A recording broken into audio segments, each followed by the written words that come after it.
అకస్మాత్తుగా వైసీపీ పార్టీకి కుడిభుజంలాగా ఉండే విజయసాయిరెడ్డి, ఆ పార్టీకి కాసేపటి క్రితమే రాజీనామా చేయటం రాష్ట్ర రాజకీయాల్లో సంచలనంగా మారింది. ఆయన రాజీనామా చేయటానికి గల కారణాలేంటి?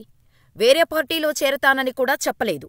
శాశ్వతంగా రాజకీయాల నుండి తప్పుకుంటున్నాను అని, ఇక నా భవిష్యత్తు కేవలం వ్యవసాయానికి మాత్రమే అంకితమంటూ చెప్పుకొచ్చిన ఆయన, టీడీపీతో రాజకీయంగా మాత్రమే విభేదించానని, చంద్రబాబు కుటుంబంతో ఎలాంటి వ్యక్తిగత విరోధం లేదని, పవన్ కళ్యాణ్ నా చిరకాల మిత్రుడు అని చెప్పుకుని రావాల్సిన అవసరమేముంది? భవిష్యత్తులో ఈ రెండు పార్టీలలో చేరే అవకాశం ఉందా? లేకపోతే బీజేపీ పార్టీలోకి వెళ్లబోతున్నారా అనే అనుమానాలు వ్యక్తమవుతున్నాయి. ఇదంతా పక్కన పెడితే విజయసాయిరెడ్డి రాజీనామా చేయటానికి అసలైన కారణం ఉందని అంటున్నారు రాజకీయ విశ్లేషకులు. గత ఏడాది డిసెంబర్ నెలలో పవన్ కళ్యాణ్ కాకినాడ పోర్టులో అక్రమ రవాణా అవుతున్న పీడీఎస్ రైస్ ఉన్న నౌక స్టెల్లాని సముద్రం మధ్యలోకి వెళ్లి అడ్డుకొని సీజ్ ది షిప్ అంటూ చేసిన వ్యాఖ్యలు దేశవ్యాప్తంగా ఎలాంటి ప్రకంపనలకు దారితీసిందో ప్రత్యేకించి చెప్పనవసరం లేదు.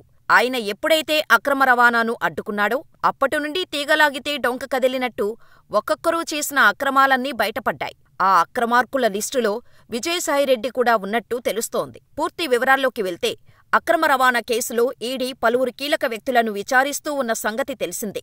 ఈడీ ఒకరోజున విజయసాయిరెడ్డిని కూడా సుదీర్ఘంగా విచారించింది.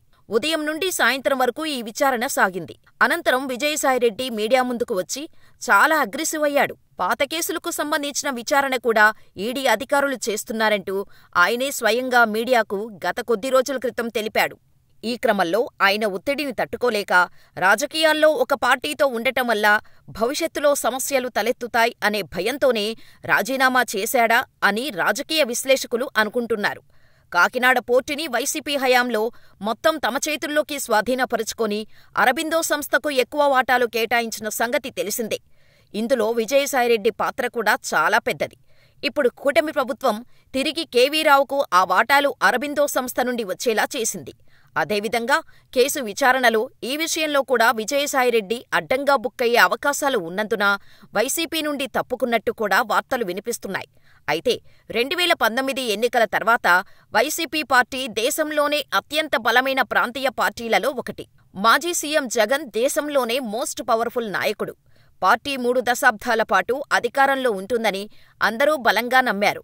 కానీ ఆ నమ్మకాన్ని ఒకే ఒక ఎన్నిక నీరుగార్చేసింది. 151 స్థానాల్లో గెలిచిన వైసీపీ పార్టీ కేవలం గత ఎన్నికలలో 11 స్థానాలకు పడిపోయింది. అయినప్పటికీ జగన్ పట్టుదలతో నిలబడి జనాల్లోకి వచ్చే ప్రయత్నాలు చేస్తున్నాడు.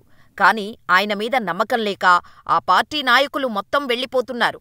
ఇదివరకు ఎంతోమంది వైసీపీ ముఖ్య నాయకులు ఆ పార్టీకి రాజీనామా చేసి జనసేన పార్టీలో చేరిన సంగతి అందరికీ తెలిసిందే. తాజాగా విజయసాయిరెడ్డి రాజీనామాతో మరికొంతమంది నేతలు సైతం ఆయన బాటే పడుతున్నారు. ఈయన రాజీనామా చేసిన కాసేపటికే ఆళ్ల అయోధ్య రామిరెడ్డి కూడా తన రాజీనామాను ప్రకటించాడు. త్వరలోనే రాజ్యసభ సభ్యత్వానికి కూడా ఆయన రాజీనామా చేయబోతున్నట్టు సమాచారం. ఒక్క ఎన్నిక ఆ పార్టీ క్లోజ్ అయిపోయే స్థితికి రావటం దురదృష్టకరం అనే చెప్పాలి.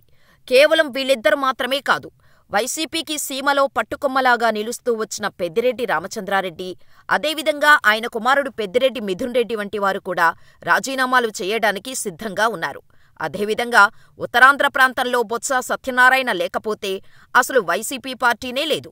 అలాంటి వ్యక్తి కూడా త్వరలోనే రాజీనామా చేసి జనసేన పార్టీలో చేరడానికి సిద్ధంగా ఉన్నట్టు తెలుస్తోంది. సీమ నుండి కేతిరెడ్డి, అదేవిధంగా నెల్లూరు నుండి అనిల్ కుమార్ యాదవ్ వంటివారు కూడా రాజీనామా చేయటానికి సిద్ధంగా ఉన్నారట. పార్టీకి ముఖ్య నాయకులు ఉండే ఇలాంటోళ్లే రాజీనామా చేస్తూ వెళ్లిపోతున్నారంటే భవిష్యత్తులో జగన్, రోజా, అంబటి రాంబాబు వంటి వారు మాత్రమే ఆ పార్టీలో మిగిలేలా ఉన్నారు. రోజా, అంబటి వంటి వారిని ఏ పార్టీ కూడా చేర్చుకోదు. లేకపోతే వీళ్లు కూడా వేరే పార్టీకి జంప్ అయ్యేవారని టాక్. త్వరలోనే చిలకలూరిపేట విడుదల రజనీ కూడా ఆ పార్టీకి రాజీనామా చేయబోతున్నట్టు సమాచారం. వైసీపీ పార్టీ మళ్లీ అధికారంలోకి వస్తుందనే నమ్మకం లేకనే వీళ్లంతా ఒక్కొక్కరిగా జంప్ అవుతున్నట్టు తెలుస్తోంది. వైసీపీ పార్టీపై ఈగవాలినా ప్రెస్ మీట్ పెట్టి ప్రత్యర్థులపై విరుచుకుపడే కొడాలి నాని, బైరెడ్డి సిద్ధార్థ్ రెడ్డి వంటి వారు కూడా సైలెంట్గా ఉంటున్నారంటే పార్టీ ఎలాంటి స్థాయికి పడిపోయిందో అర్థం చేసుకోవచ్చు.